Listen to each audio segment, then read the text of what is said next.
You can hear my allergies are having a fun time this week up here in Sacramento, but we will be talking legislative updates today. And we have a couple special guests with us, notably the chair of our housing committee in the assembly, Chris Ward. We'll talk about the bond in a little bit, and have a special guest from Assemblymember Wick's office here to talk about that.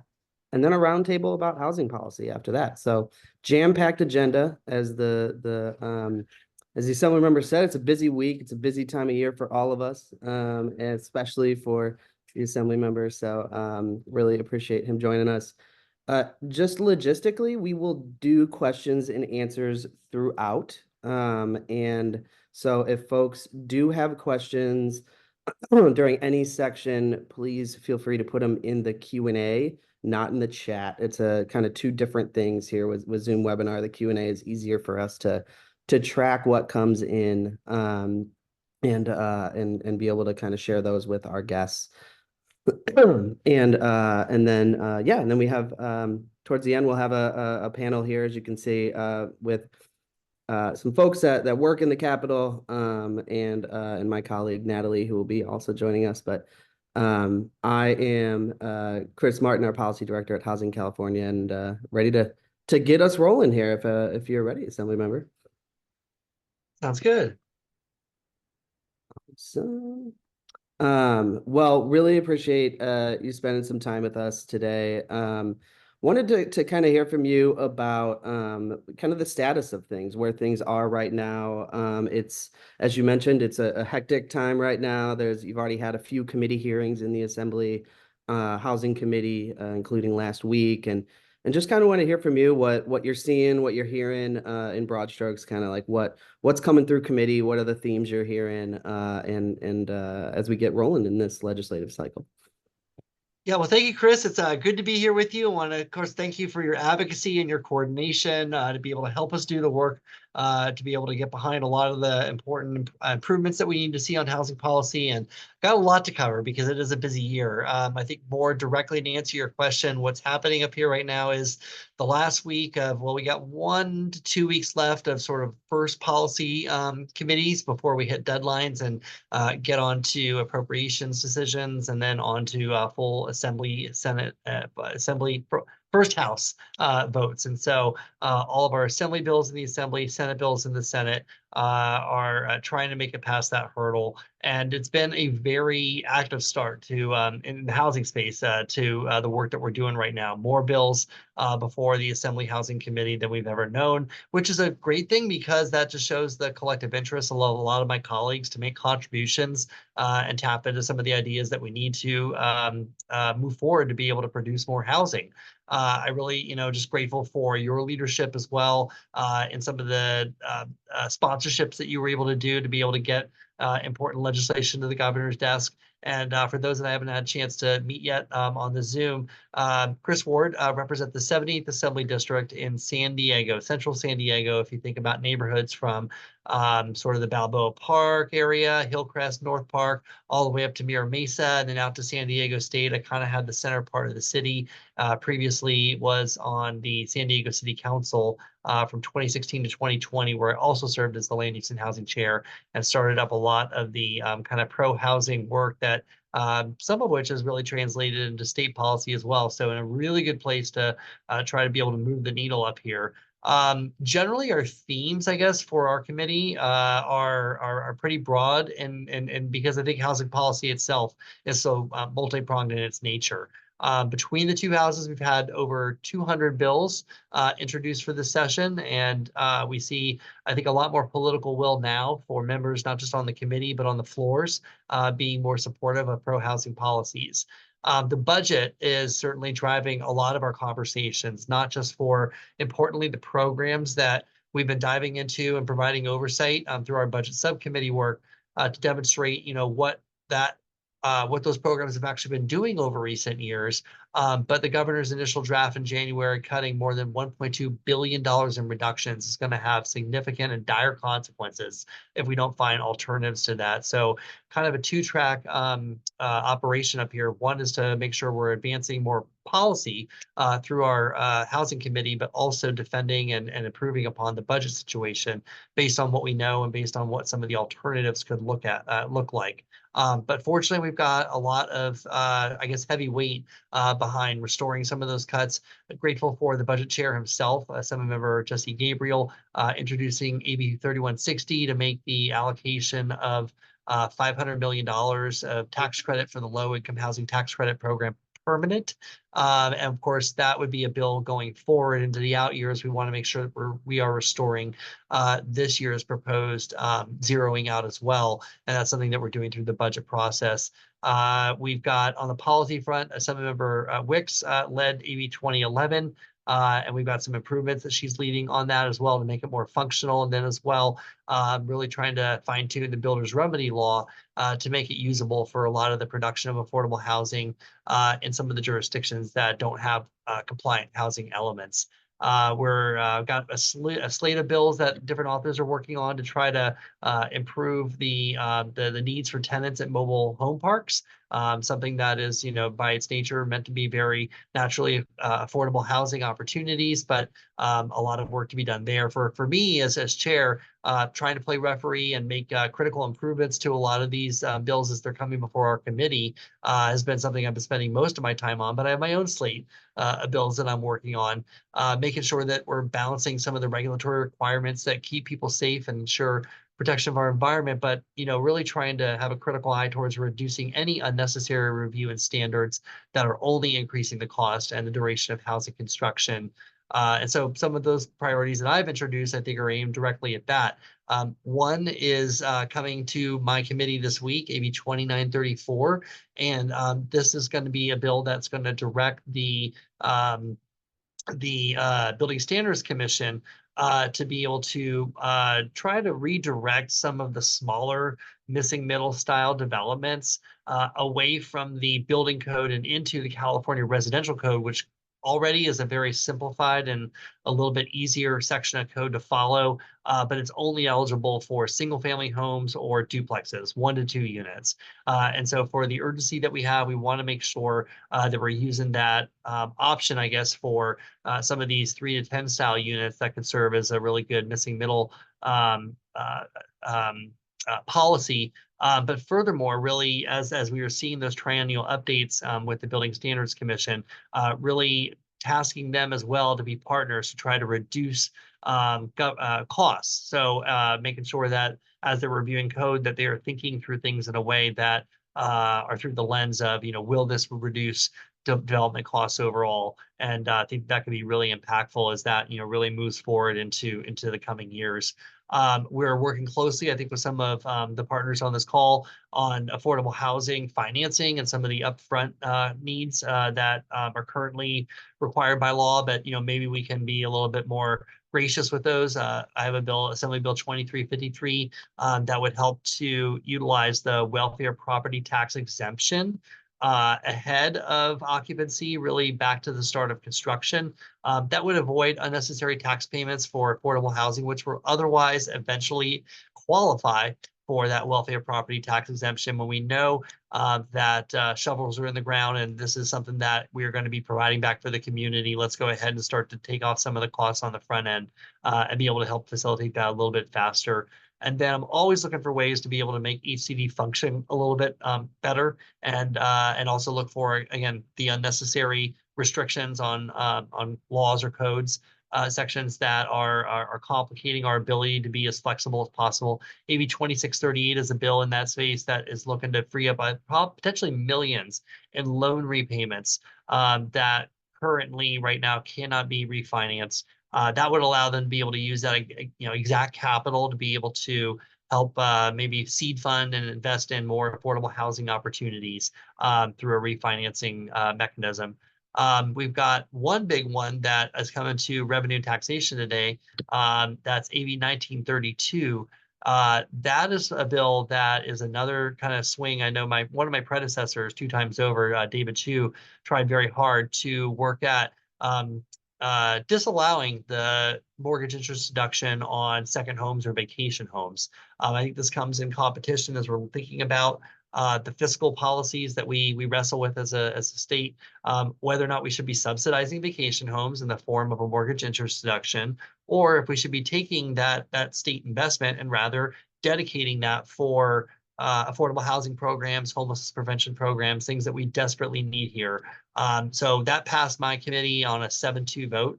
Very grateful for the strong support that we have from some of my colleagues on that committee. It'll be before Revenue Taxation Committee today, so maybe try to get a word of support in there before we meet following session. And then it would be a 2/3 vote requirement on the assembly floor, a very high bar, but one that I'm going to be talking member to member with to try to make sure that they understand that this is literally a trade-off here. You can use state tax policy to support this or support that. And if we all say we're coming up to Sacramento to do more on affordable housing, I would hope the answer is pretty clear.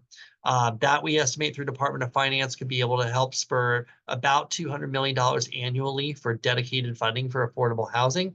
So a pretty big deal, not quite the full scope of solutions that we need to find for closing that housing budget gap, but a significant step in that direction. So I think that that's kind of a broad overview. I know, again, our budget is really what's driving a lot of what we can and can't do, not just protecting the programs and the resources that we've known and that we're putting out to community and out to good use in recent years, but also it really informs what we can do for ongoing policy, new policies or new programs on top of that, knowing that we already have a deficit that we're wrestling with. Um, we've got certainly a 6% increase in homelessness counts that we saw year over year. And so I think for myself especially, but many of my colleagues as well, the idea that we have the most pressing issue facing Californians, and somehow that's going to take a disproportionate amount of the cuts when we're thinking about the overall budget solutions does not reconcile. So I think we've got some good political will and some overture that's going to be able to protect a lot of those resources. But, as advocates, well, we've got to stay the course and we've got to keep the advocacy up to be able to get the job done in the coming months, especially these critical months here as we're getting to the assembly floor and we're dealing with the state budget. So thank you for having me, I guess, for a broad overview. I'm looking forward to any, Q&A that your members might have, but it's really it's a nice way to start off my week being with Housing California and being a part of your spring roundtable. So thank you for that. Yeah, thanks, Assembly Member. I'm curious. You already hit on one of the ones that I'll be with you in a few hours here to talk about, AB 1932, which is something I know this community and folks on this call are really excited about.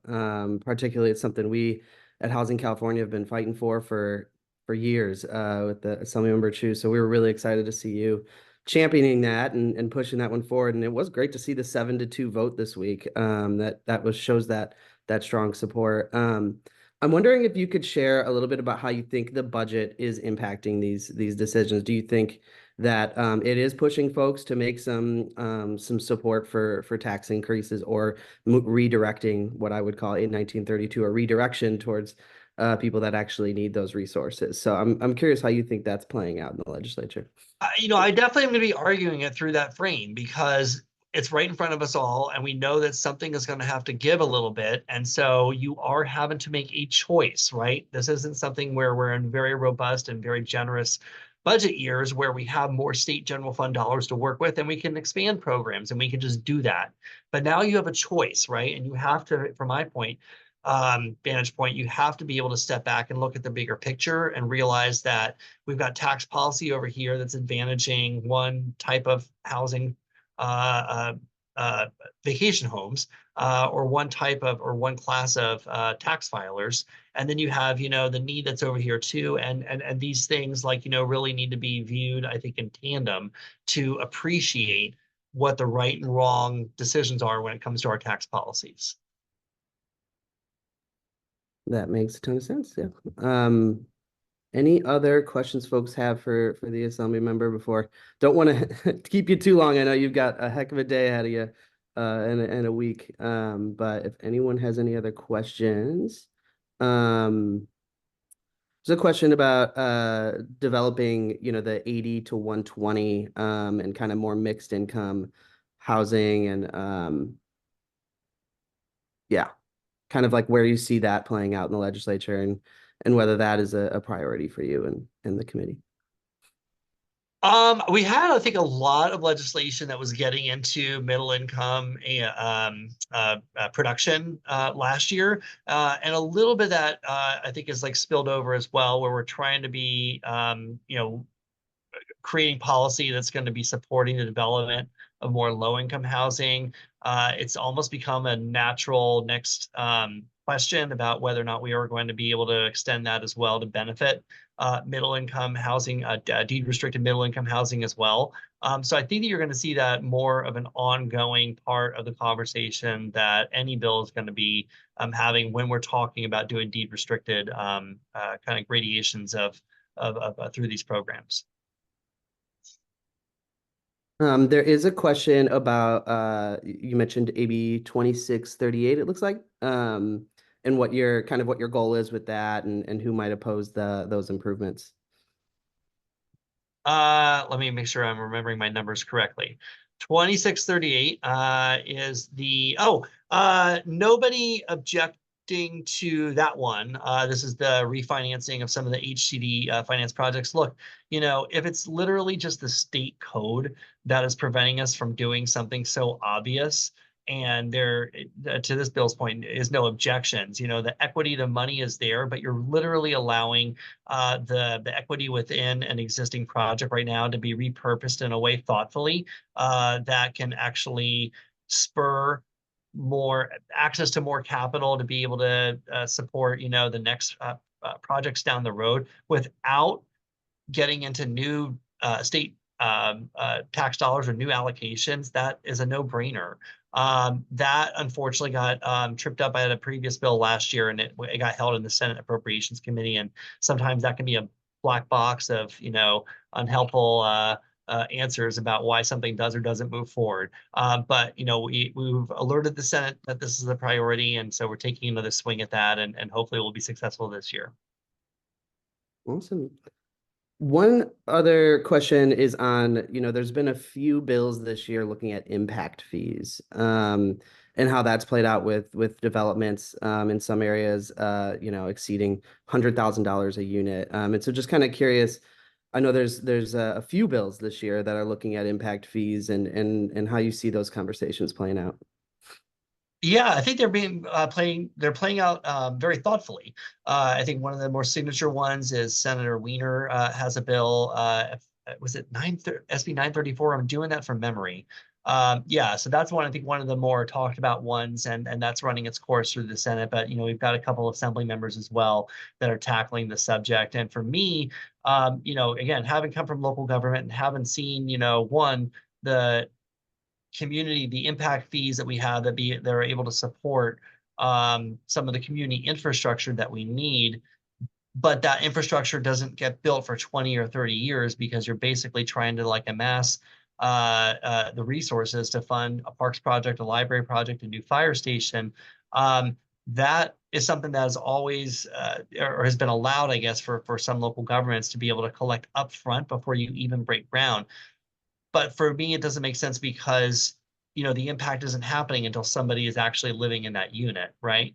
So that is something that we know can be delayed until a time of occupancy. The money is not needed up front. It's certainly not going to be spent in the near future.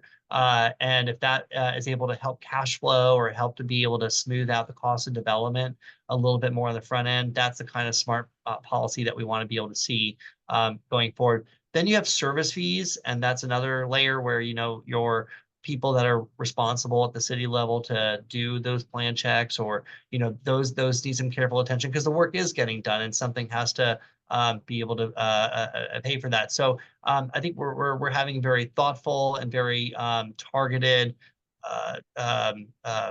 review over any one of these proposals, but I see some advancement. I see some successful legislation in the near future. Thank you. Yeah, and one last question for you, and we'll let you run. it's just how people can get involved. How can advocates be most supportive? What can we do to help and push these policies forward?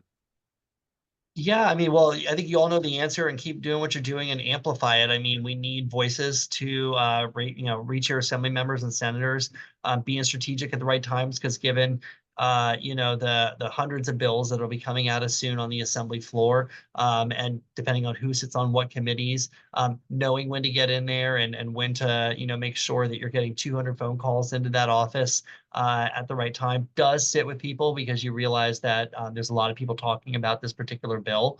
I look forward to partnering with you so that you can help your advocates be strategic in their timing and their manner and as they're doing their outreach. It always helps when your home assembly member or your home senator is when your advocates are really connecting to somebody that we call constituents, so that you know that it's not just yes, it's going to be part of a statewide effort, but that these are people back at home that are really watching what you're doing and how you're voting. Absolutely. Yeah. And hopefully we can get everybody out and support a 1932 today in Rev and Tax Committee. Yeah, really appreciate you spending some time with us, Assembly Member. It's always good to hear from you and have such a great chair of a committee that is so knowledgeable and can speak to everything housing. And so we really appreciate you and all your work as chair and even before being chair, and all your time here today. So looking forward to later today. Hopefully in a few hours we get some good news and we'll go from there. All right. Well, see you then. And thanks, everyone. Thanks for having me on the call this morning. Thanks, Assembly Member. All righty. Well, with that, we have our next guest joining us here. Steve Wertheim is gonna give us the pitch on the bond, all things bond. And appreciate you joining us here, Steve. A busy day for you too. I know there's just hectic times for all, but appreciate you spending some time with us and would love if maybe you could just start off by I'm assuming we have a lot of folks that know about the bond, but maybe some folks that don't know. So would love if you could maybe share a little bit about what it is. What is a bond? And what is it funding? Thanks. Chris, hey everyone, Steve Wortham with Assemblywoman Wix's office. So we are pushing a housing bond that would fund affordable housing for the next few years. A bond is basically the state level. In this instance, it's like a credit card for ourselves. We tax ourselves. There's no tax on individuals out there. We basically say we're gonna fund against future proceeds that we know we're gonna have, and then pay off that debt over 30 years. So I think we'd all rather the money was in the general fund. That's a little bit tight this year since we're tens of billions of dollars underwater. And so we are focused on raising money through affordable housing through this mechanism. It's a tried and true approach. We've done it many times. And super important right now, because I'm sure most of you know, not only is there, the money cut from the budget, but also the previous bonds from 2018 is about to run dry. And so if we don't have money in this bonds, then we don't have much affordable housing being built over the next couple of years. So it feels pretty existential to us, and probably to many of you who like literally work in this space and make money in this space. Yeah, absolutely. I think Natalie's going to throw up the slide for us so we can maybe just share with folks kind of what's in this fund, what's the size of it, and what we're hoping to fund with it.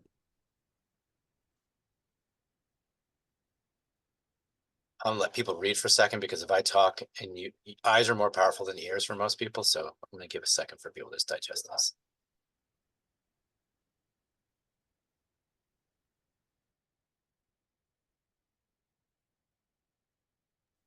I think, the big pictures we're trying to touch on, it's proposed for 10 billion.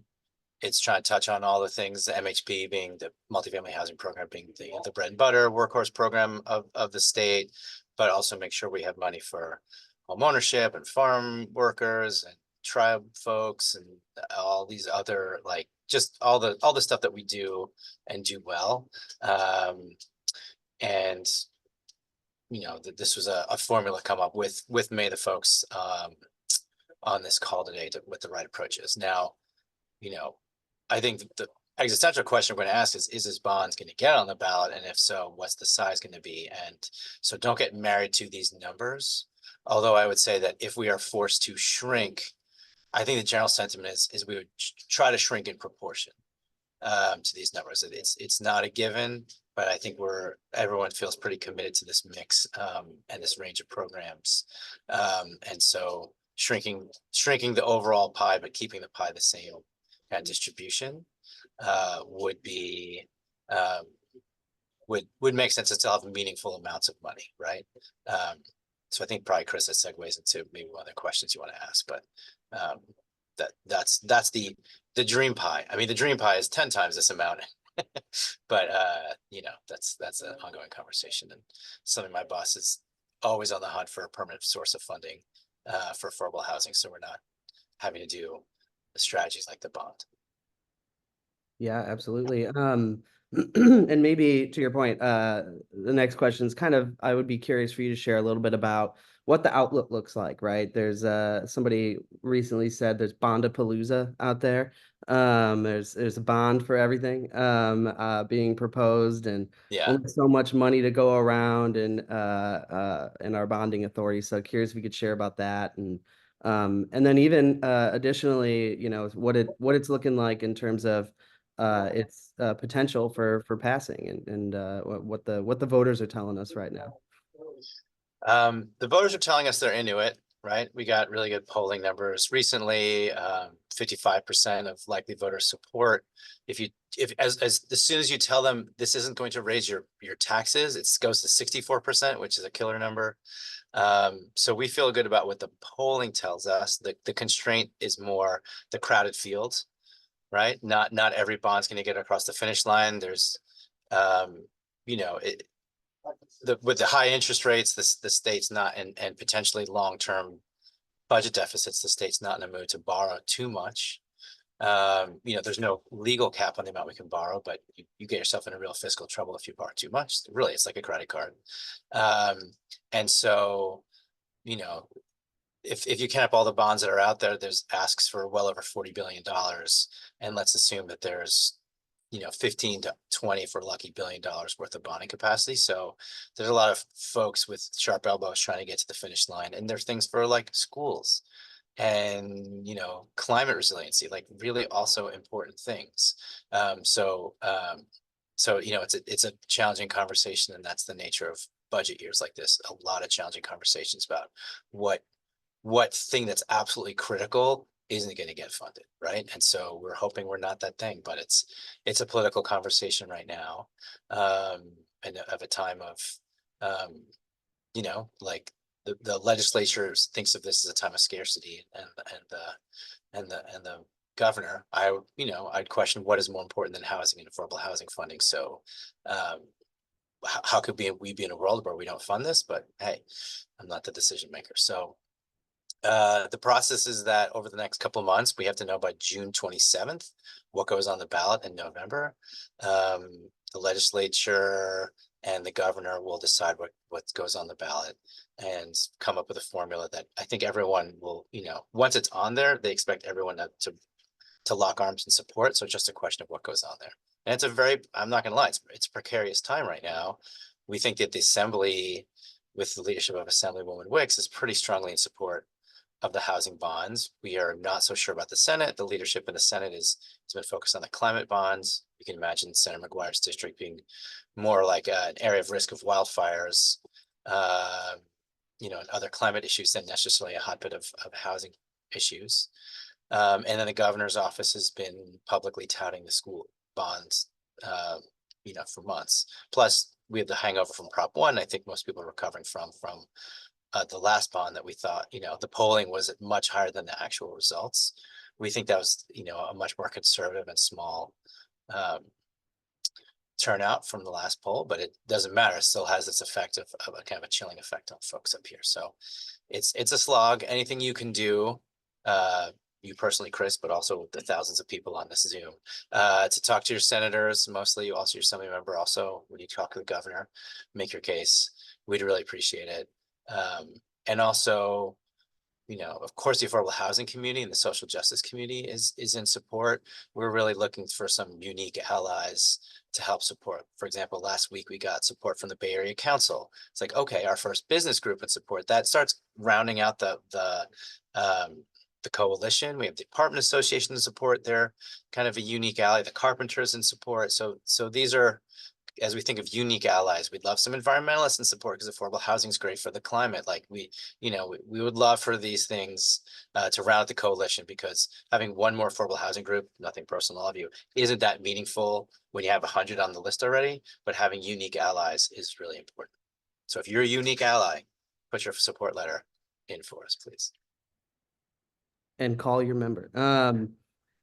I'm curious, there's a question in the chat that I think is actually a really important one. Kind of how there is some local stuff going on, right? There's the La Casa measure down in Los Angeles. There's the Bay Area is potentially putting on a 10 to $20 billion bond, and kind of a lot of momentum in some jurisdictions around the state. And kind of curious how you see these interplaying, right? How does a state bond play in with these local or regional ones? And then a follow-up question as to whether that we took that into account in the poll that we did to see how that impacts voters. We didn't take that into account with the poll. If you think of La Casa in the Bay Area, that's, you're getting pretty close to, a third of the state, probably more than a third of the state's folks. So it is relevant. The pollsters and the campaign folks we had talked to in the past were like, no, these are complementary. If people are voting for affordable housing once, they're going to vote for it twice. They don't see the distinction per se, that you're going to get this. Someone's not going to vote for BAFA, but not for the statewide housing bond. And they're different. Like the BAFA and La Casa are going to, there is like a sales tax or a property tax. They're kind of a different mechanism than the statewide bond. So those internal camps have not said there's a conflict. That's what they've told us. Can't, promise that that's how they truly feel, but that's what they've told us. Of course, in our notion, as I said, like of a third or so of the state's covered by those bonds, that means 2/3 aren't. And there's no affordable housing in that part of the state unless we have this bond. So we're not going to, back down because there are these other measures. We will support them. And Buffy was, we ran a bill last year to support technical changes necessary for BAFA.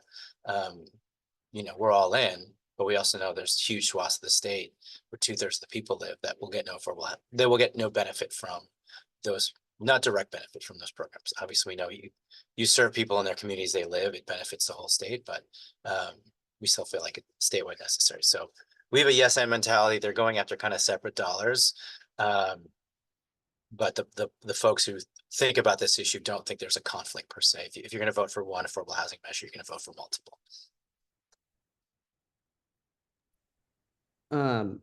So one last question I got for you is kind of how can folks on this call get engaged? What can they do? How can they help? You mentioned a June finish line, but it's April 22nd. How can folks now get engaged? How can they help push this forward if this is a priority for them? Well, I mean, you're already here in this Zoom, so you should know that Housing California is a huge leader in this space, an advocate, and walking the halls of the Capitol all the time, like talking to legislators, talking to staffers, making it happen. So you should know you're well, by being part of this coalition, like you have folks who know their stuff and who know people pushing this. So the value added for your organizations would be, do you have unique relationships with legislators that maybe Housing California might not have, or it's, if you're in a district and you're like, oh, hey, Chris Ward's my guy, I've known him for 20 years, and of course, Chris is a huge supporter of this. It's just an example. You would call them up. That's an access point that we don't have, those personal relationships, but otherwise, like keep paying your Housing California dues. Do you have dues? I don't know if you have dues. Okay. Sorry. Kind of. That's a complicated question. Okay. But otherwise, like the entire affordable housing community, social justice community, like are very loud in this space and doing a great job.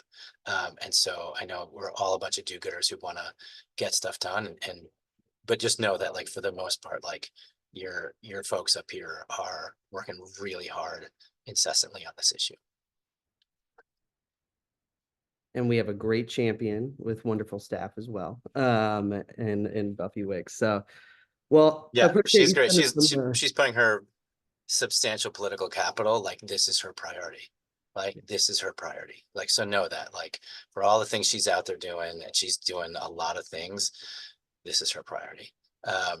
And so like, know that, you know, you, the chair of the appropriations committee up here, prioritizing and cajoling and using all her levers to get something done. Absolutely. Yeah. Much appreciated, and appreciate you spending some time with us here, Steve. I know, Of course. Thanks, everyone. it's a long day, week, month, year ahead. But appreciate you spending some time and talking us through this. And with that, I hope I'll see you soon, I'm sure. And appreciate you spending some time with us. Yeah, my pleasure. Thanks, everyone. Bye. And with that, I think we are going to transition. We have a wonderful panel with us here today of folks from the Capitol and around. We will get ourselves rolling here and transition into that. But I'll also just remind folks, please throw some questions in the Q&A. Don't shy away from that. Let's make this panel work for it, and take some challenging questions from us. So yeah, with that, I'll let everyone introduce themselves. Maybe we'll start with Mark. Yeah, Mark Stivers, Director of Advocacy with the California Housing Partnership, and thanks for inviting me, Chris. Of course. Francisco. Yeah, thanks for the invite as well. Francisco Dueñas here with Housing Now, or a statewide housing justice advocacy coalition. Awesome. Sharon. Hi, good morning, everybody. Sharon Report. I'm the Director of California State Policy for Corporation for Supportive Housing. We're a national nonprofit and community development financial institution. Awesome. And thanks for inviting me as well. Yeah, thanks for joining us. I know it's a busy day for you today out in DC, but appreciate that. And Graciela. Hi, thank you so much for having me. Graciela Castillo-Krings. I'm part of Sacramento Advocates and have the pleasure of representing the California Housing Consortium and Enterprise Community Partners in Sacramento. Thanks. And Natalie? Morning, everyone. Thanks so much for joining us today. I'm Natalie Spivak, and I'm a senior policy advocate at Housing California. Awesome. Well, as you all can tell, we have a great panel with us here today of folks that do great work around the state. And I'm going to make them answer a very challenging question, which is what, a lot of things happened last year. And a lot of bills passed, a lot of bills didn't pass. So wondering if everyone could just highlight one thing. It could be a budget or a bill, and something that happened last year that is of particular note, that you found either exciting or something that we need to work on, continue to work on, what have you. So with that, maybe everyone ready? Got your bill? Got your idea? All right. I'll throw it maybe to Francisco first. Thank you, Chris. Yeah, the bill that many of our coalition partners worked on last year was SB 567. This was a bill by Senator Durazo, and it closed some of the loopholes that were there on tenant protections from the bill that was passed in 2019, which many folks perhaps remember, AB 1482, the Tenant Protection Act. That bill from 2019 both created a cap on rent increases as well as established different just cause eviction protections. So sort of kind of regularized when landlords could evict a tenant. Prior to that, there could have been local regulations, but there wasn't anything at the state level per se. And so this last bill, SB 567, just provided some clarity around some of the dynamics around these evictions. And then it also allowed more government agencies like city and county district attorneys, city attorneys to be able to enforce this state law, which we also think is so important to have all of us be part of that solution for tenant protections. Thank you, Francisco. I know that was a big lift last year, and glad we could get that one through. I'll throw it to Graciela. I think one of the big pieces of legislation that I was privileged to work on last year was SB 423 by Senator Weiner, which was basically the expansion of SB 35 and continuing to do ministerial approval of affordable housing and just different kinds of housing, making sure that people were basically able to have choices as to where they could actually live and not just be forced to drive further and further out because that's all they could afford. So that was an exciting conversation. I think SB 35 really started in, when it first passed back in 2017, really started to change the conversation on housing and really starting to bring it to the forefront about how important it is to allow for permitting of actual housing and multifamily housing in different parts of the state. So that was a big, and that was also a coalition work. We ended up working with the carpenters, one of our key partners, and trying to get that solidified and changing again the conversation when it comes to labor standards and other environmental conversations as well. Absolutely. I'll pass it to maybe Sharon next. We did not have, a tremendously successful year in terms of passage of legislation, but I do think that the piece that I was most excited about last year is just the continuing and growing call for ongoing funding around housing and homelessness. And I think that started with a coalition that Chris and I helped start years ago. That's called Bring California Home. And as part of that coalition, I think calling for ongoing funding has resulted in a lot of people just continuously a growing body of organizations calling for ongoing funding and for some kind of revenue source for that purpose. And so I think that ended up resulting in a Senate action last year proposing as part of the budget, ongoing funding through a new revenue source. And it didn't end up passing, but the fact that the Senate had responded to letters and calls from League of Cities, California State Association of Counties, our Bring California Home Coalition, and many, many others, individual mayors throughout the state, the fact that they took the step to propose a new revenue source that would have included ongoing funding, prioritizing several areas, including homelessness, was a really exciting step forward. Very much agree, Sharon. And I put the link for folks that are curious about Bring California Home. Oh, thank you. Let's want to join, hear about it. Always feel free to reach out. But I'll pass it to Natalie next. Thanks, Chris. So full disclosure, the bill that I'll mention here passed on my second day of work. So I take full credit for it, of course. But a big win for, a big win for Housing California last year was AB 1449. And that one is a CEQA exemption, an exemption from the California Environmental Quality Act for 100% affordable housing. And as many of you know, there's been a trend in the legislature for the last 6 or so years to streamline various types of development that include some amount of affordable housing. But there were still some remaining roadblocks for 100% affordable housing. And so the goal of this bill was to make sure that those types of housing that are 100% affordable had a streamlined path to development to really reduce those roadblocks, bring down costs, and make sure we can get them out of the ground as quickly as possible. Indeed, an important bill. And I always joke, similar to what you said, Natalie, I started right in August 1st in 2017 when the housing package was announced. So all of those bills and SB2 were completely because of me, because I started. The tide turned then, so it's always good to have those good starts. But maybe Mark next. Yeah.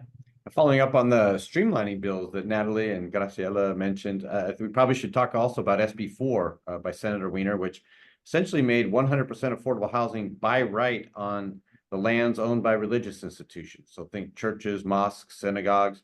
Now all those institutions that generally have land to spare, or often have land to spare, can put affordable housing on those properties. It is not subject to local discretion, nor is it subject to the Environmental Quality Act. So that's actually a pretty big win. And then I'm going to break the rule and do one bonus one, Chris, but there was sort of a sleeper bill we worked on last year, AB 346 by Assemblywoman Quirk Silva, that gets really technical, but it essentially increases the pricing on state low-income housing tax credits by 7 cents on the dollar. So when you think that the state has actually invested $600 million a year over the last couple of years in state credits, this bill by itself is worth about $42 million. And it doesn't appropriate new state money. We just get a better bang for the tax credits we're already offering. So that AB 346, I thought was a significant win in a way.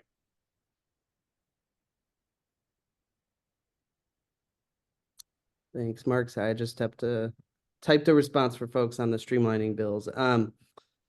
So with that, we're now exciting year last year. A lot of good stuff happened, but now we're headed into this year, and just wanted to set some context and would love you all to maybe add to this too. There's a whole host of things that are impacting bills and budget this year. We have leadership changes, feels a little bit more stable this year now that we have our two new leaders in the Senate Pro Tem McGuire and Assembly Member, the Speaker of the Assembly in Robert Rivas, and some leadership changes there with their committees and structures there playing into this year. We have a budget deficit that is the number changes every day, but it's certainly tens of billions of dollars in the hole on the budget this year. It's an election year, which is particularly a tough year to pass a lot of more progressive policies as folks are thinking about their candidacies and things happening on that front. And we also have about 100 ballot initiatives coming to both local, state, regional ballot initiatives. And so a lot is happening right now. And a lot of things are moving.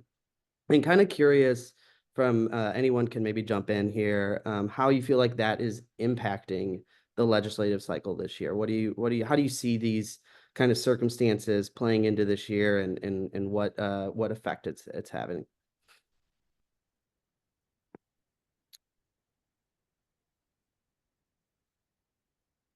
I'll jump in with a comment on the leadership changes. I mean, I think we've seen how the leadership affects kind of the big picture, right? We have an assembly who has a speaker, Robert Rivas, very committed to housing, including in rural communities where he's from.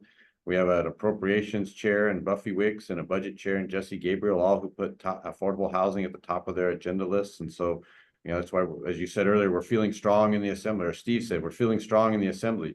In the Senate, we have plenty of housing champions, but the top leadership, Mr. McGuire is pro tem. While he's sometimes been there for affordable housing in the past, his priority is more climate stuff. And so I think we're struggling a little bit more in the Senate just based on those leadership changes. And just following up on what Mark is saying, what's also interesting, a lot of the times in the state, you will see a leader that's from Northern California and from Southern California. Most of those leaders tend to be from urban core.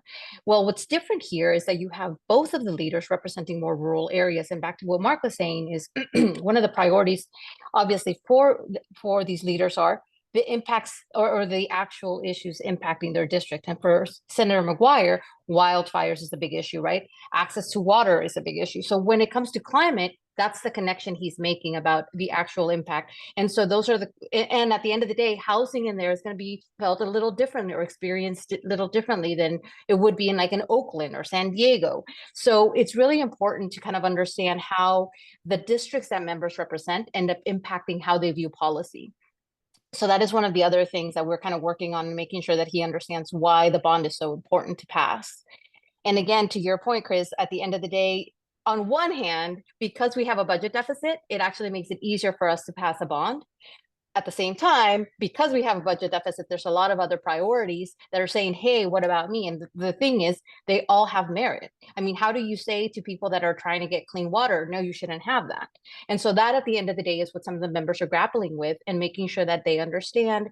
Again, the issue right now that we're having is when we are basically all of the funding that has been appropriated over the last couple of years, because we've had extra money, not because of the state, but also because of the federal funds that have been coming to the state, all of that is drying up.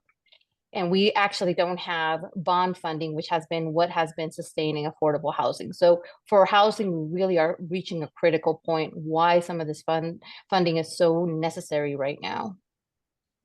And just to follow up on Graciela's comments about the environment being created by the budget deficit, I think we really feel in our work an environment of scarcity right now in the legislature. And I think that that's really impacting our work on three fronts. And we're kind of needing to divide our attention a little bit more than usual as a result. So first, we've really prioritized pushing back against the proposed cuts in the governor's budget early this year. Second, of course, we've been fighting alongside for the bond since the last bond passed in 2018 is running out of money at the end of this year. And then also, I think the deficit environment has changed the way that we approach our usual policy work. Often, the big changes we need to make cost money, and it makes it really hard to ask for new money in a year when we're seeing pretty much every affordable housing production program being cut in significant ways. I think that hasn't changed the fact that we, in some cases, are still asking for new money. You know, you don't get what you don't ask for. So we don't want to be the only ones not asking for the things that we know low-income Californians need to meet their housing needs. But we also want to approach things in a way that feels to legislators like we understand the budget deficit. So thinking about how much money we're asking for, I think, has been critical in terms of strategy, but then also looking to whether there are solutions that don't cost money. So for example, the types of legislation that reduce the costs of affordable housing development are really important to combating our crisis, but don't necessarily require new appropriations from the state. I can jump in there. In my mind, the budget deficit and the election are the biggest issues, and the budget deficit for all the reasons Natalie mentioned. I feel like at this point, we have done so many things that don't cost money. Mark and Natalie and Graciela all talked about streamlining. We've done a number of those streamlining bills in the state, and I think we're in better position now around developing a little bit more quickly thanks to those measures. We've done a lot of other things around homelessness. We've done a lot of things that are fixes that don't cost money.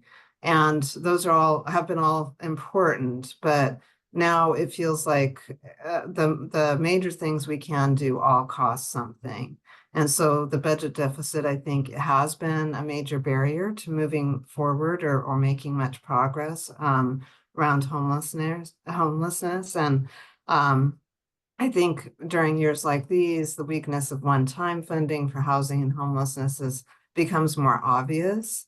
In this year's budget, the governor's January budget proposal proposed $0 for homeless and housing programs. In fact, some proposals out there to actually claw back what was passed around affordable housing last year, which will certainly set us back when it comes to homelessness policy as well, because housing solves homelessness. And so I think thanks to the deficit, it makes it just that much harder to make progress. We do have a couple bills that are asking for money. We have a bill, SB 37 by Senator Caballero, that would create a rental assistance program for older adults and people with disabilities to prevent them from becoming homeless. Those are the two populations that are the fastest growing homeless populations. And so I think we are hoping to make some progress with that, but it makes it very difficult with the deficit. The policymakers all love the policy. So it's not the policy, it's really the deficit that's holding us back on that. And then similarly, we have another bill, Assembly Bill 653. Housing California is working on that with us as well. And that bill would create a landlord incentive program to really help us use more quickly and efficiently our federal housing vouchers and the private rental market, it would provide landlord incentives for landlords to use those vouchers, to have incentives to use the vouchers, and so that we don't have to, the housing authorities don't have to cycle through as many tenants who are getting the vouchers but can't use them because landlords won't take them.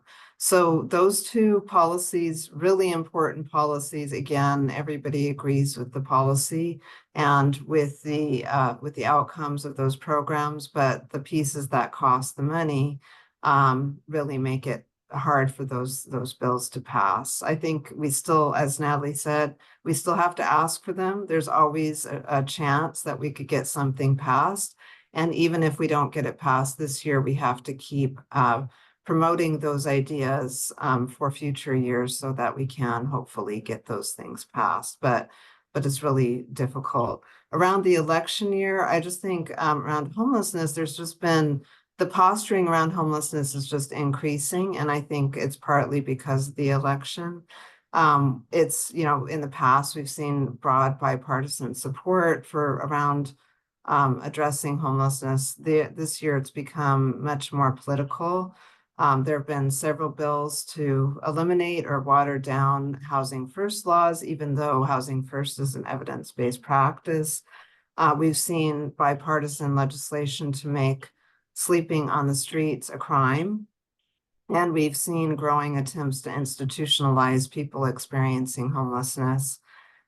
We've also seen a lot of messaging stigmatizing people experiencing homelessness, talking about substance use or a serious mental illness as the cause of homelessness instead of housing being too expensive. We've seen also suggestions that institutionalization is the solution to homelessness when it actually is one of the major causes of homelessness. And so this has been true across races from city council to the Proposition 1 race. And I do think that unfortunately, we've seen just real politicization of homelessness this year. Then the thing I would add, you know, completely agree with everybody else has said.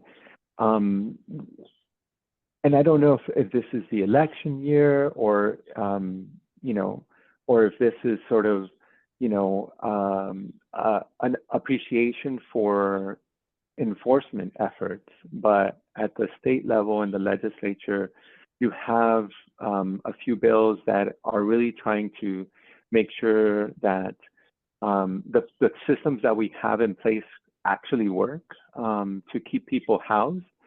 And also, I would say, and I do think you see this in the, you know, in the media where there's a greater attention on how corporate real estate interests are, there's a harmful speculation to that, and that our policies are not regulating trying to mitigate that harm. And so, for example, I think there's 2 bills in the Assembly and 1 bill in the Senate that would specifically regulate institutional investors buying up single-family homes. So that's part of what I'm talking about. And then also, Assemblymember Cara has a bill that was strengthened with California Housing Partnership is one of the bill sponsors to strengthen the preservation notice law. So that way we have when buildings, affordable housing buildings are expired their affordability, that folks are still in their homes, right? Similarly, again, to preserve and keep people housed, there's also a mobile home right of first refusal bill. And so I'm seeing a lot of greater appreciation for trying to keep people housed and the importance to do that and thus prevent homelessness, and also to regulate harmful speculation around housing. Yeah, thank you all for that. You've all started to talk about this year. So I'm curious if folks could maybe each share a top priority for you this year, either legislatively, budgetary, or even regulatory side of things. So yeah, whoever wants to jump in, get us started. I think the other big issue that we've been discussing in Sacramento and, starting to get more traction in the news is the cost of insurance, because a lot of insurance providers are leaving the state. And that is going to be impacting us severely. The conversation has really centered on single family homes, but the reality is everybody in the state, whether you are in the wild urban interface or you are in the urban core, you are seeing your insurance not only go up, but also a lot of the times it's becoming more and more difficult to find insurance coverage. And that really impacts affordable housing a lot more severely than the market rate. So that is another issue that's coming. I think conversations are happening. It's starting to reach a boiling point, but I anticipate that is a discussion that will start really becoming a bigger conversation during the summer. Hopefully we don't have a high wildfire year, but if we do, that I think is going to be at the forefront this year, and it's going to continue to have we're going to continue to experience those discussions in the upcoming years.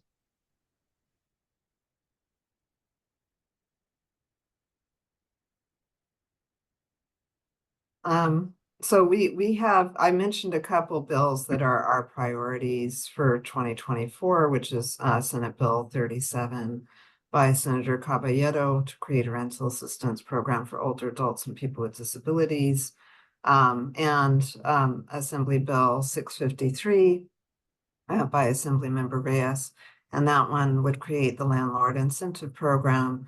But we also have a couple of other priorities. We do want to see passage of funding for the Homeless Housing Assistance and Prevention Program, or HAP, that has been a flexible program for local governments.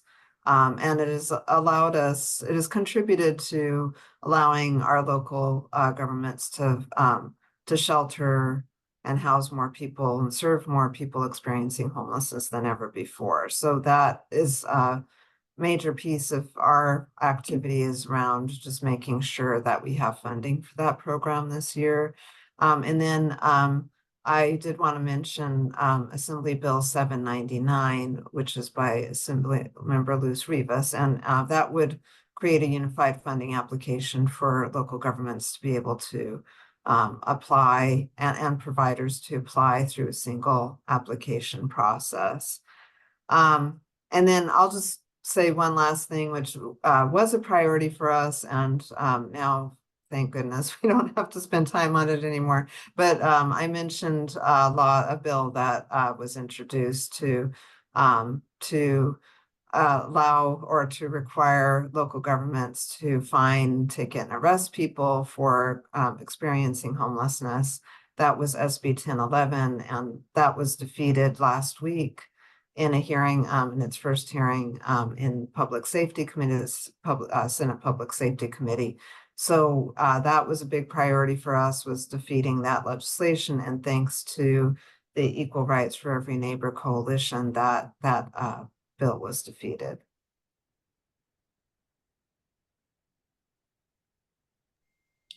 So, Go ahead, Natalie. thanks, Mark. So Sharon has mentioned AB 653. Well, first, I'll just mention, if it wasn't already clear, the bond, WICS's affordable housing bond, is our #1 priority this year, and we've been working really hard on that. But I also want to talk a little bit more about AB 653, because I think it's a really interesting area for state policy. So this one is about making it easier for tenants to use their housing choice voucher on the private market. And an issue that we've seen come up kind of has to do with the difference between voucher utilization and voucher success rates. So, for example, say there's one housing choice voucher, and within a year, it gets used by someone. That's a 100% utilization rate. But if, because of various barriers to using that voucher, that one voucher cycles through 4 families in a year before it gets used, that's a 25% success rate. And thinking about the voucher from the perspective of the tenant, that's not good, right? We want those vouchers to be usable, because people wait on waiting lists for years and years and years to be able to get one of these coveted vouchers. And so there are various interventions that AB 653 would fund to make it easier to use those vouchers. So those are things like navigation services, so that people know where the available units are, security, help with paying the security deposit up front, and then also landlord incentives to participate in the voucher program. And all of those interventions are things that evidence has really clearly proven help tenants use their vouchers. So these aren't things we're making up and trying for the first time. They're working incredibly well, again, across California. They're working incredibly well across the country, but they really need to be funded. So AB 653 is focused on that. And then also implementing some accountability measures so that underperforming public housing authorities are working with the state to implement those evidence-based policies and help tenants access housing with their vouchers. And I would say for us at the partnership, we had a lot of great success, as all of us described, in the last couple of years on land use laws, where we've made it a lot easier to get affordable housing entitled by local governments, giving us permission to build.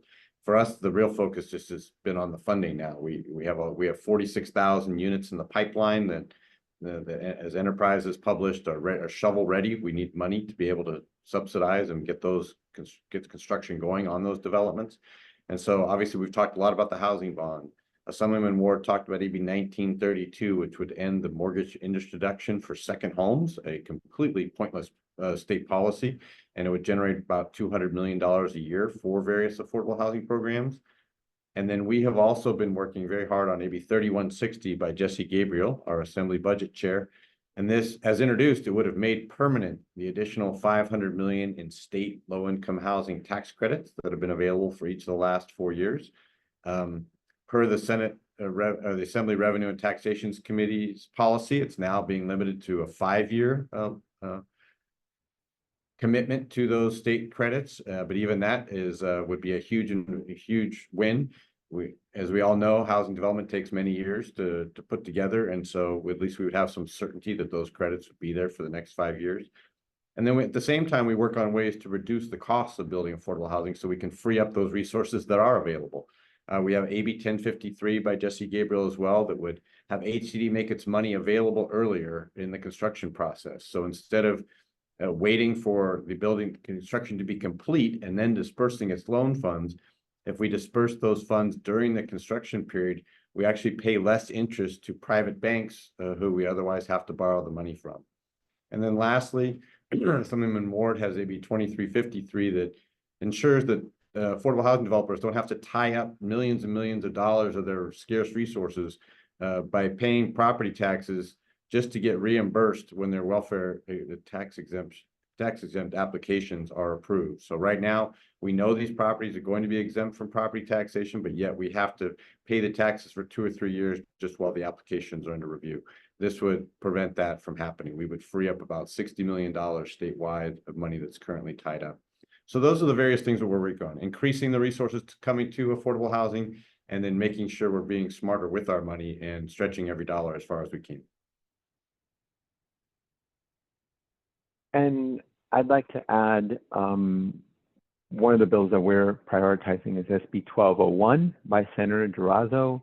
Again, I think in terms of being, efficacious, in terms of like really having the laws that we passed actually make an impact in people's lives. A lot of it is about enforcement and outreach and education. SB 1201 would require limited liability corporations to disclose who their beneficial owner is. LLCs, which is the shorthand, and other similar corporate entities have to provide, register with the Secretary of State already, and that information is publicly available. But who the actual owner is not one of those things that is required to be able to register your LLC. And this causes a lot of problems, especially for cities and other enforcement agencies within cities and counties that are trying to, whether it's look into housing code violations, whether it's looking into mass displacements, mass evictions, or being able to enforce community benefit agreements. A lot of times those enforcement agencies end up taking a lot of time just trying to figure out who is the owner of a particular building. There's a lot of obfuscation there in terms of the corporate owner and who is really behind that. And so this bill would just require that transparency in that ownership structure. And so many groups that are, again, working with community members, maybe helping to organize tenants, are very much excited about this bill, as are enforcement agencies as well. And then that's on the immediate short term. I would add one long-term vision effort, which is ACA 10, which would add into our state constitution right to housing. We know that this is a longer conversation, but particularly because it is an election year, we feel it's important to put out a public and a motivating vision of where we need to go and what it would take. What would it mean to add housing into our state constitution? And what are all the other things that would need to fall in place? The funding, the enforcement, the programs, the accountability. So we think by really campaigning and not just engaging our legislature, but engaging the California voter and the California community members around the need to incorporate housing into our state constitution and guarantee that as a right, that we continue to move all of these conversations forward. I just wanted to put that also on folks' radar. Yeah, very helpful. So no shortage of bills and things going on out there. I think Chris Ward said earlier, 200 or so bills before his committee, and that's just the assembly. I'm curious if folks, before we dive into the Q&A, if there's anything else you guys want to highlight, if there's other bills, themes that you're seeing this year as we look at the legislature. Maybe it's something you're not sponsoring, but you've noticed or seen some efforts around coming through this legislative cycle, and anything that's like kind of piqued your interest or been something that you've been following, as that might not be a sponsored bill kind of thing. I'll mention two things there. One, there's a lot of interest in the legislature on addressing housing laws as they apply in the coastal zone. Historically, a lot of bills have, whether it's density bonus law or just even anyway, any housing bill you can think of over the last 25 years, they've often had an exemption for the coastal zone or said that the Coastal Act still applies, etc.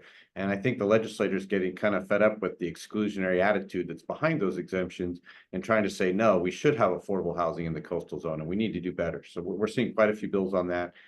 The other place where we're seeing some legislation is in something called the builder's remedy. So real briefly, the Housing Accountability Act says a local government cannot turn down affordable housing unless they can make one of 5 very narrow findings. One of those generally is that the development is inconsistent with the local zoning. However, if the local government doesn't have a compliant housing element, particularly the sites that they're identifying for affordable housing, they cannot use that reason to turn down development. And that has become known as the builder's remedy. So builders can go into a city that does not have a compliant housing element and propose buildings, developments that are not consistent with the zoning without a whole lot of limits to it specifically. But it's been subject to a lot of litigation. So a lot of these bills are trying to clarify, how do we determine that they have an adequate site inventory? Not. Hopefully it's going to be based on the Department of Housing's letter. You don't have to go to court to litigate the housing element to know if the builder's remedy applies. But there are also, Assemblywoman Wicks has a bill that would actually reinvent the entire builder's remedy as a different kind of remedy. So anyway, we've been less involved in those, but that's another theme I'm seeing. There's been quite a few bills on that topic this year.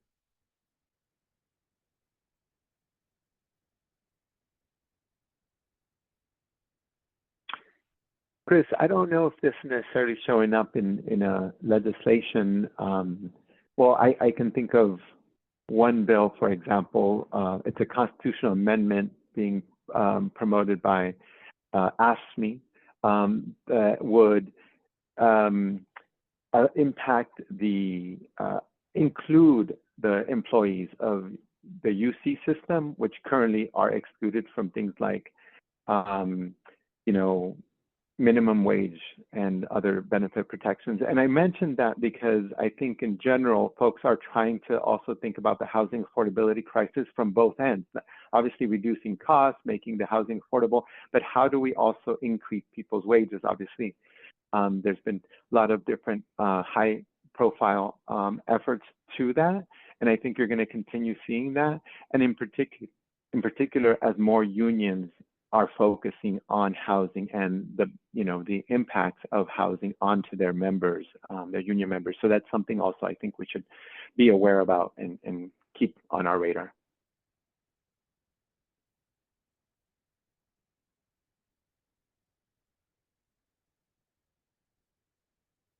Anything else folks want to highlight? Otherwise, I can move into, we got a lot of good questions.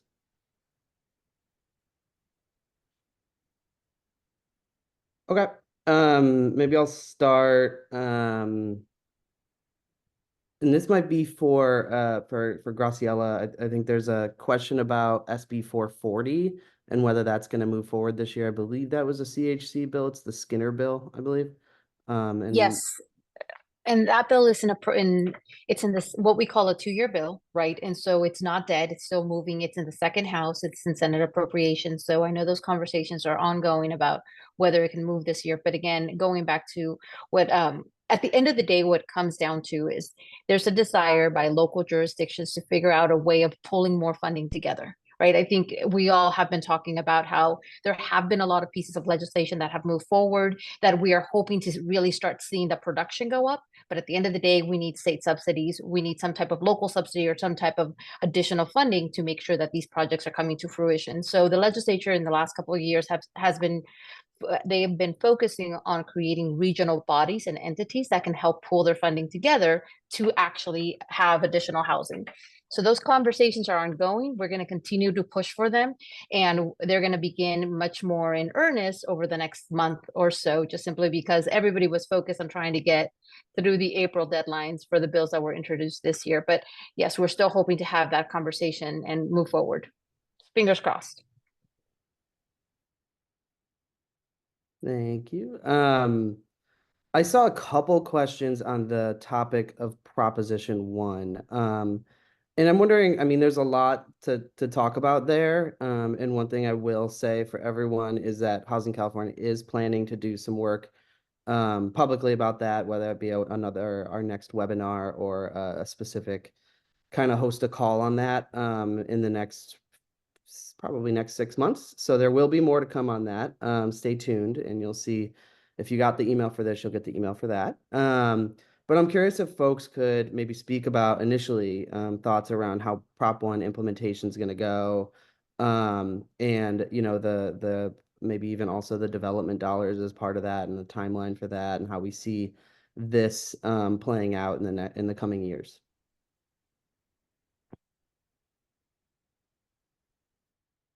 Sharon, do you want to take that one or? Do you want to talk about the bond and I could add on, Mark? Sure. Well, we do have a lot of information. Let me preface it with that.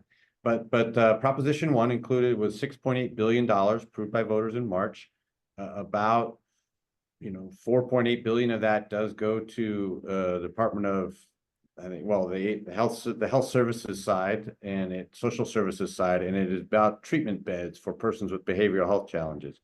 A little less than 2 billion of that money does go to the Department of Housing for home key style permanent supportive housing, either for veterans or persons who are homeless with a behavioral health challenge. And so it is while those are significant resources, it is a pretty narrow band of people that it will serve.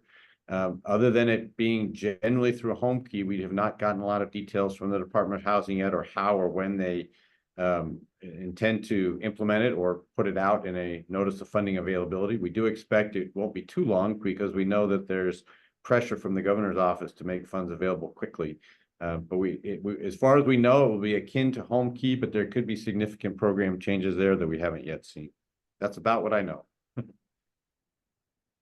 And I'll just add that Proposition 1 also includes funding for the Behavioral Health Services Act, which is a modification of the Mental Health Services Act that we have now.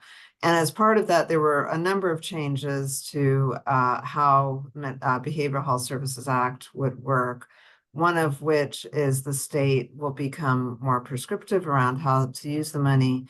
And in the legislation that led to Prop 1, it does include a requirement that counties use 30% of their Behavioral Health Services Act funding for housing interventions, what are called housing interventions for people who have behavioral health challenges. So that doesn't necessarily, it's not the same as the Mental Health Services Act program, housing program, because under the MHSA housing program, somebody would only be eligible if they were eligible for a full service partnership. That's not true in the current version of Proposition 1 in terms of using the Behavioral Health Services Act funds for housing interventions.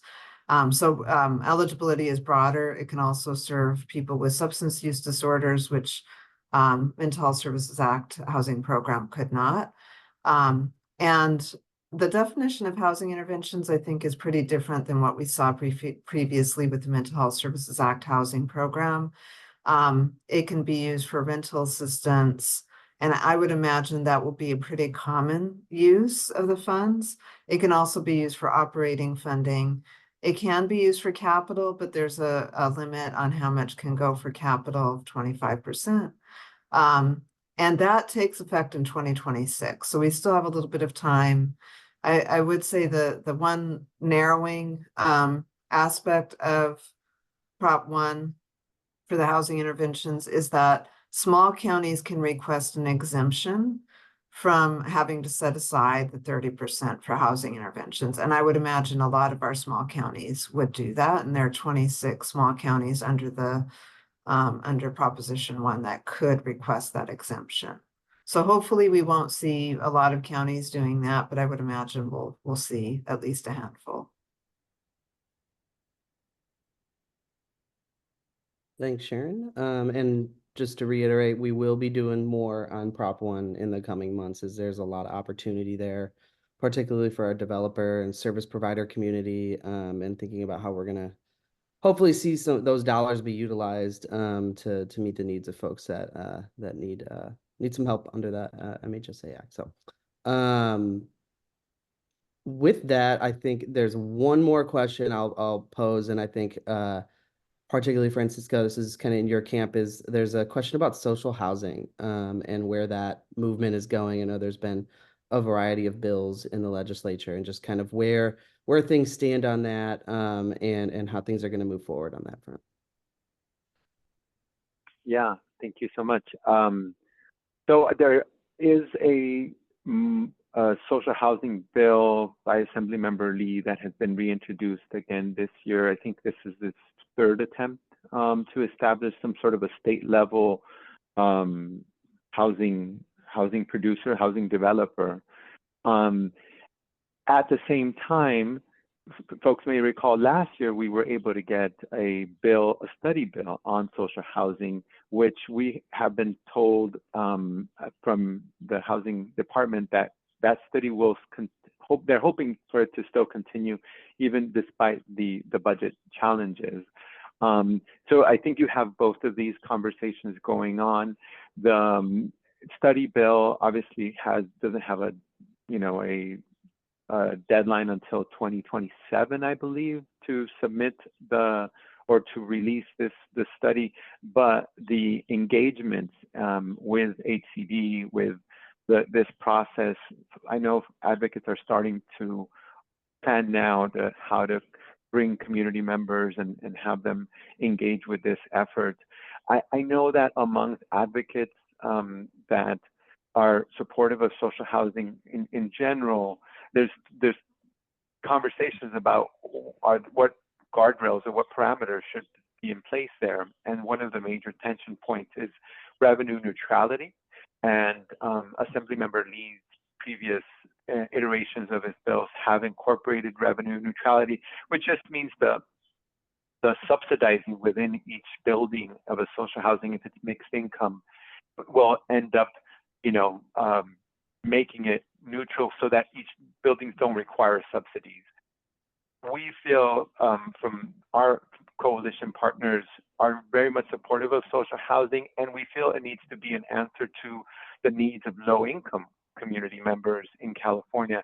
And so we feel like revenue neutrality perhaps can be a long-term goal for this program or for where we need to go. But that at the outset, we really need we need the money, we need the subsidies if it's going to actually be something that's going to benefit those most impacted by the housing crisis. The last thing I'll say is you have a few action at the federal level. I think there was a bill by Assembly Representative Ocasio-Cortez that was about green social housing and public housing. And then you're seeing more studies. So the Othering and Belonging Institute at UC Berkeley also just put out a new report about comparing these various different proposals around social housing. So there is a lot going on, along with a lot of just media coverage about this concept of social housing and how we've had it around for many years and how folks are coming back around to the idea. Well, thank you for that, Francisco. Well, with that, I think we will wrap. Really just want to appreciate everyone on this panel, Assemblymember Ward and Steve for joining us today to talk about legislation at arguably the busiest time of the year. So appreciate everyone being here with us today and all of you that were able to join us.